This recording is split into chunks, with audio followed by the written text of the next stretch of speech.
जल पावक गगन शमीरा, चित जल पावक गगन शमीरा, पंच रचित यह अधम शरीरा, पंच रचित यह अधम शरीरा।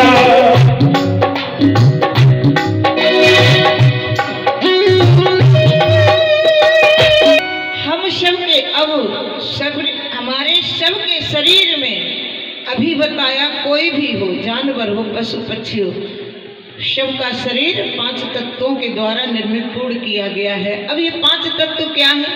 जल क्या है? हमारे शरीर में जल का तत्व है, आंसू है, नाक है, नाक से जब पानी बहता है, रक्त है, वीर्य है, ये हमारे शरीर में जल का तत्व है। यदि हमारे शरीर में जल का तत्व जब कम हो जाता है तो हमें डॉक्टर के पास जाना पड़ता है। तभी तो बोतल चढ़ाई जाती है कि पानी की कमी हो गई है, पानी की मात्रा कम हो गई हम सबके शरीर, तो भी बीमार पड़ जाओ। अब दूसरा क्या है? हमारे शरीर में मिट्टी का तत्व है, हाड़ है, मांस है, रोमा है, चमड़ी है, ये सब पृथ्वी की देन है हमारे शरीर। ये आप कैसे भी देखना, परीक्षा करके, रोया है काटो जला के देखना, मिट्टी बन जाएगी, राख बन जाएगी। तो ये पृथ्वी की देन है हमारे शरीर। दूसरा, तीसरा बताया है तेज।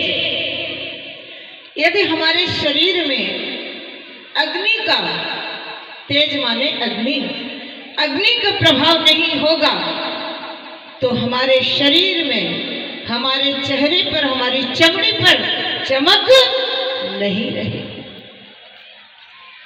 और तो और अग्नि हमारे शरीर में भोजन पचाने का भी काम करती है, जिसे बोलते हैं जठराग्नि। तो ये अग्नि का तत्व ये बताया गया है। अब वायु का तत्व, हम सब चलते हैं, जब हम चलते हैं तो हमें ऑक्सीजन मिलता है, और यदि हमारे शरीर में हवा का, वायु का तत्व नहीं होगा तो हम श्वास नहीं ले पाएंगे।